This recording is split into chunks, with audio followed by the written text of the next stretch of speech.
All right, welcome everyone. Today is March 31st, 2021. I am Trey Dobson, Chief Medical Officer at Southwestern Vermont Medical Center and an emergency medicine physician with Dartmouth-Hitchcock Health. And this is Medical Matters Weekly, a show about the aspects of healthcare that matter to you most. You can submit your questions on Facebook Live, and we have a few questions that were sent ahead of time through email. My guest today, I'm very happy to have Dr. Stephen Leffler. He's the President and Chief Operating Officer at the University of Vermont Medical Center. Just briefly about Steve, he is an emergency medicine physician, which means he chose the right profession to go into. He's had over 25 years of experience.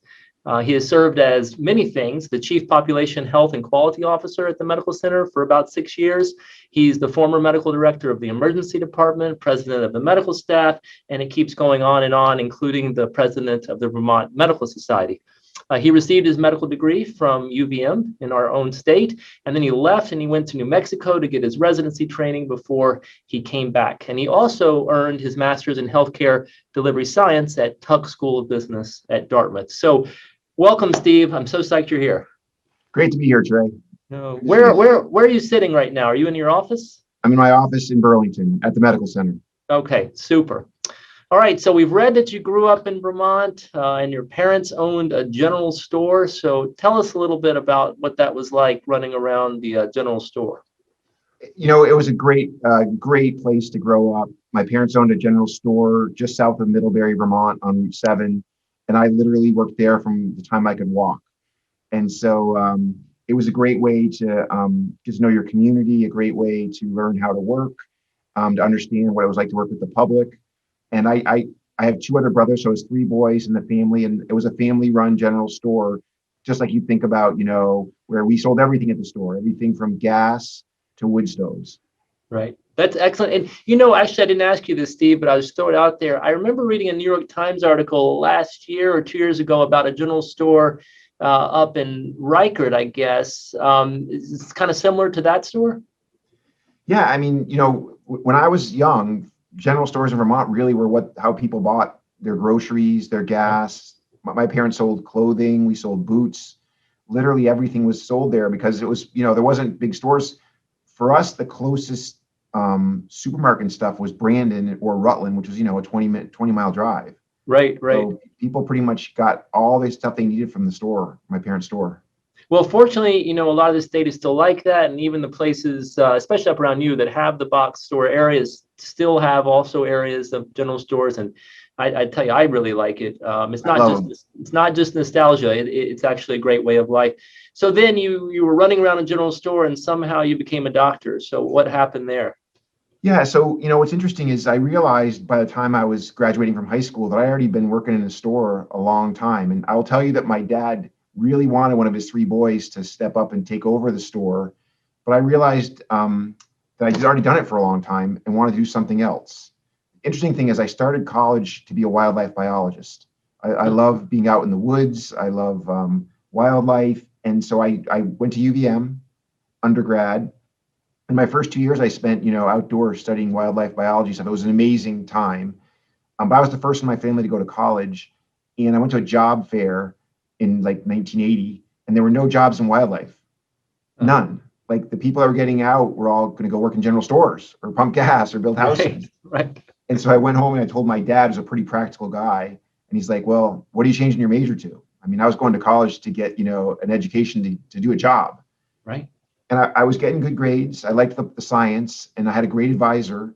And so I was able to shadow a primary care doc in Brandon, who was a little bit older than me. He was just back, and I fell in love with it. And the funny thing is, Trey, the second time I was with him, he took me to Porter Medical Center in Middlebury. He was doing a moonlighting shift in the ER. And I loved it. My second day ever hanging out with him, I thought, man, I'd like to do that. So what appeals to you? Actually, most emergency medicine physicians kind of answer this the same way, but what appeals to you about emergency medicine? I like seeing every kind of problem. Mm-hmm. I like seeing everything from your sore throat to somebody having a heart attack. I've got to deliver a bunch of babies in my life. I've seen people on happy days, on really tough situations. I like knowing a little bit about all kinds of medicine. I found out, you know, early on I could think on my feet. I could problem solve in real time. And so it's different every day. I also liked it because you go to work and every day you don't know what's going to come in. And Right. I've, in 25 plus years, I've taken care of a lot of my community. I've enjoyed that a lot. If I go to a party, someone's always showing me either some cut I fixed on their head or an arm that I set or something. So the clinical part of my career has been amazing. That's great. And then you went to New Mexico for residency. And I think a lot of people in the community don't realize that we don't just kind of choose our residencies willy-nilly. And then there's actually this match process where you sort of go where you go. But just tell us a little bit about why you chose New Mexico and what your experience was there. So my wife of 32 years, I've known her since second grade. She's a Vermonter as well. And so when I was getting done medical school, I was like, hey, this is our big chance to do something different. So we basically looked on the map and circled places that we thought would be really different than Vermont. And New Mexico was our number one choice, my number one choice for residency. It has a really good emergency medicine program. Mm-hmm. And that was really fantastic training. I saw a lot of stuff that you would not as often see in Vermont. And we had an amazing 3 years there. It was great training for 3 years. And then we made the decision to come back to Vermont and raise our family near both of our parents and brothers and sisters and stuff. So we came back to Vermont. We thought it might be maybe for a couple of years, but that was 28 years ago. Right. That's great. So for the audience here, Dr. Leffler is actually quite a prolific writer in the media. You can Google things he's written about. One of the questions I was going to ask is, you write about a lot of things. One of the things you write about are some of the cases you've experienced. You just mentioned when you go out to parties and other venues, you see people you treated. But can you tell us about, one of those or two that were the most uplifting and now in your 25 years of experience? Yeah. So one you might be thinking about something I wrote. I was relatively new in my career, and a young child was at home, and he had swallowed a big silver metal pinball from a pinball machine. Gotten stuck in his airway. Wow. And the rescue squad was bringing him, and he was very sick. And Trey, when the rescue squad calls, you can tell in their voice that they're really worried. Yes. And this kid was about 7 or 8 years old. And they were very worried. They said, he had a nearly completely obstructed airway, and they were having a hard time maintaining his oxygen level. And they got him there, and he looked very sick. His skin was really blue, about as blue as your coat. And when the kid got there, I thought, man, if I can't take care of him pretty quick, he's going to die. And so, we have some ways to look in people's airways and try and get stuff out. And I tried the first two that we'd always use, and the ball was so slippery and so heavy that I couldn't grab it. And I don't actually know what made me think of this, but I had one of my huge, big, giant EMTs in the room with me. And this kid was not a very big kid. And I said, pick him up by his feet. And the EMT was a huge man, picked the kid up by his feet, and he brought him up, and his head was right in front of my head, but he was upside down now. And when I used the tool to intubate someone, I pulled his tongue forward, and the ball fell out, rolled down the back of his palate, onto the bed, onto the floor, and he took a big, huge breath. And he was very sick. He was in the ICU for a couple of days, but he had a full, complete recovery. Wow. You've never told me that story. I like hearing it right now live. That is, and boy, for the audience, that is every emergency medicine, individual physician, when we go to bed and we wake up in the middle of the night, that's what we're worried about, is the little kid with something in their airway. And you experienced that early in your career. So we wrote it up. We couldn't find a case report where anyone had used that. And for that particular case, I'm certain it saved his life. Right. Yeah. And maybe the fact you wrote it up, it may have saved others' lives as well. So, wow. And so that was early in your career. And what have you seen, just out of curiosity, for my own curiosity, but also the audience here, what changes have you seen, particularly at your own center in emergency medicine? And this is a really wide open question, so you can kind of couple huge things that I think are really different. So when I was in Albuquerque, New Mexico, this is, in the early 90s, we saw heroin overdoses every single day. And I gave a lot of Narcan in my career, and I took care of a lot of people who were really sick. And I took care of heart valve infections and all the terrible, terrible sequela of people who have narcotic addictions. And I naively thought when I was returning to Vermont in 1993 that I'd probably see my last one. Like that it really wasn't in Vermont. When I came back, we never saw them. It really wasn't here. And then, as you know really well, over the next, 15 years or so, started as a trickle. We started seeing more and more until we got to the point where we're seeing somebody who'd overdosed or had a complication from, narcotic abuse on every shift. So a major change. And we could spend the rest of the hour, 2 hours talking about how that happened and why. But we're, working hard now to get that back under control. That was one big change. The other really impressive change to me is early in my career, we always used to see terrible car accidents where people were really badly injured. You get 4 or 5 or 6 people who were terribly injured. Cars weren't that safe. People didn't really always wear their seatbelts. I think there was more drinking and driving. I think in general, society's gotten much better about not doing that. And so it was a very unusual Friday or Saturday night where you wouldn't have a big car wreck with, 6 or 8 victims. Yes. Cars are so much safer now. I think people are smarter about getting a designated driver or using Uber or something. I'm not saying we don't have bad car accidents now, but compared to early in my career, markedly less. Right. So what a great change, right? Because you used to see young people all in a car come in all terribly injured. And it happens now, but much less frequently than, early in my career. Yeah, and that is a very positive change. Most of the changes are quite positive. There's another one that's sort of in line there, but when you first started practice, and same here, I'm a little bit earlier in my career, but it was very much a one decision person situation in the emergency department, and now that's not the case at all. It's very much a team approach, and I just think that the outcomes are more standardized. It's more relaxed and more friendly in that involvement. I tell you, I welcome that change. I love the team-based care, basically in healthcare overall. I was a big sports guy all through high school, and so I really love it. And so that your nurses and support people and EMTs and MAs and everyone in the department with you all have a critical and vital role to play. And absolutely, when somebody really sick comes in, I always think of it almost like a NASCAR pit stop where everyone just goes in and starts doing their job. It's pretty impressive how that all works. Absolutely, that's been very welcome. So you have speaking of that, then you've moved. You still do clinical. You're still a bedside emergency physician, but you also have quite a bit of leadership experience. And just tell us a little bit about how you fell into that or went for it or what happened. Yeah, it really wasn't totally planned out. I have to tell you that. People always say, well, how do you end up being the hospital president? I'm like, well, I know, I'll tell you. Yeah. So 13 years into my career, and I was having a great clinical academic emergency medicine career. I was doing some writing. I was doing a lot of teaching, really enjoyed my practice a lot.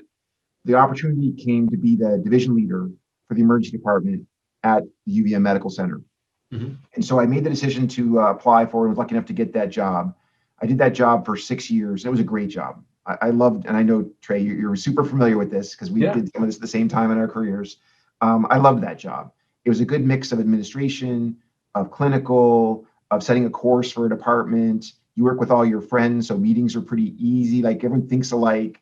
And I was really enjoying that and really was working hard to get us to be an academic department and get residents, which has happened now. I'm so proud that has been finished through. They have residents. They're starting their third class, which is amazing. Really, really impressive. And while I was doing that, I became kind of took my turn being the med staff president of the medical center. Thought, it looks like I'm going to end up spending my career here. I should as a service, take my term and be the med staff president. And while I was doing that, I realized that I did like some of the other administrative roles in the hospital. And so there was some leadership change in the hospital, and I made a tough decision actually for me to think, and I applied to be the chief medical officer of the academic medical center. And I got that job, and that was a great job. And then from when I was doing that job, accountable care was starting up and ACOs and all that. And my boss, Dr. Brumstead, said, boy, we need someone to really have expertise in this. And so he really encouraged me to get a master's from Dartmouth in healthcare delivery science, which is a lot about value-based care, different payment models, how to be more efficient in healthcare. And so I thought I was too busy to do it, but I did it. And it was amazing training. I learned a ton and really has shaped a lot of how I think about, healthcare and administration and leadership. And I came back, and after that training, I became the population health officer for the medical center, for the whole network, for 2 years. And I was enjoying that job and really trying to figure out how to pivot Vermont to a new payment model and having the network really be part of that. And then there was a little bit of a situation at the medical center where he asked me to step in and be interim president. And I'm a guy who says yes. Usually if someone asks me they need help, Right. doc, run in the room, right? And Yeah, so right. I said yes. And I have to tell you, after I said yes, I laid awake like at night thinking, how am I ever going to do this? How will I ever manage this? But I found that I actually like it. I enjoyed doing it. And so after being interim for a while, I made the decision to apply to be permanent. And so I've been permanent for about 15 months now, president and chief operating officer of the medical center. It's a great job.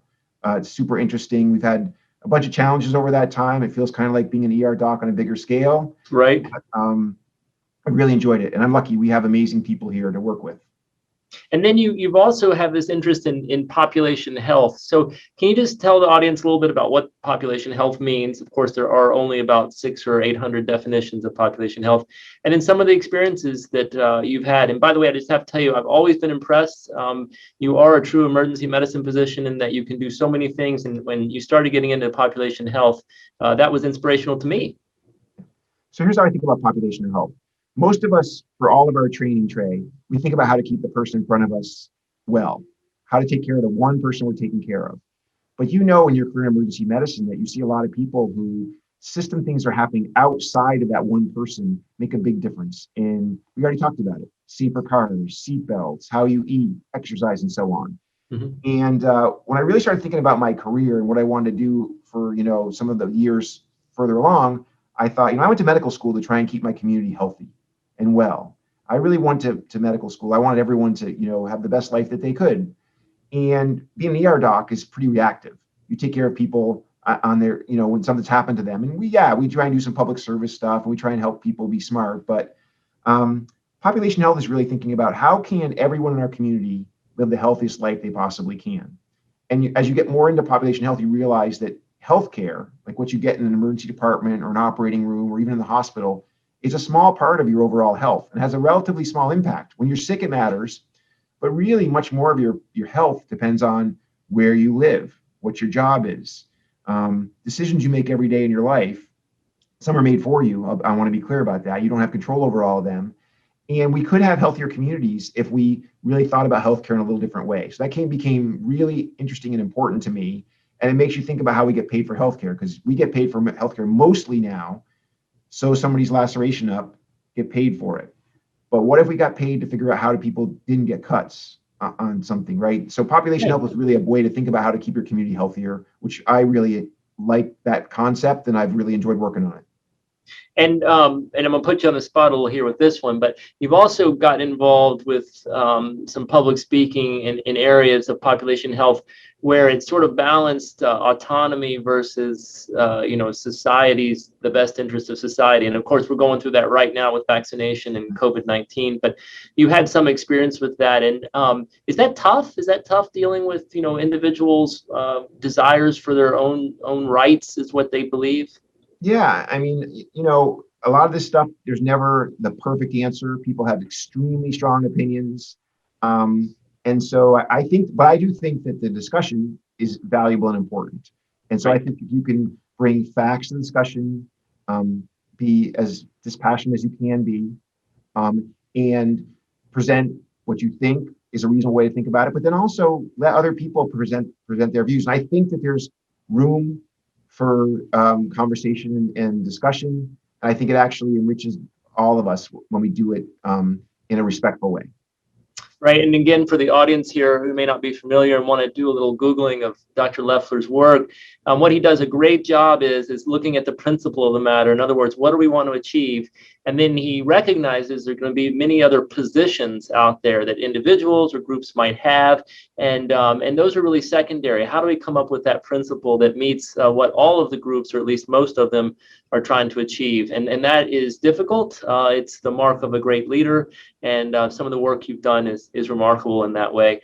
And speaking of challenges, unfortunately, our academic center in Vermont has had several challenges, many of those shared by other health organizations, but some of them specific. And I don't want you to rehash what's been going on, but can you just talk about how the university and the healthcare system itself is doing today after the cyber attack and dealing with COVID-19, and just feel free to elaborate on those. Yeah. So as tough as COVID-19 has been, And as tough as that, it's hopefully our once in a career pandemic, right, Trey? Right. Um, Hopefully.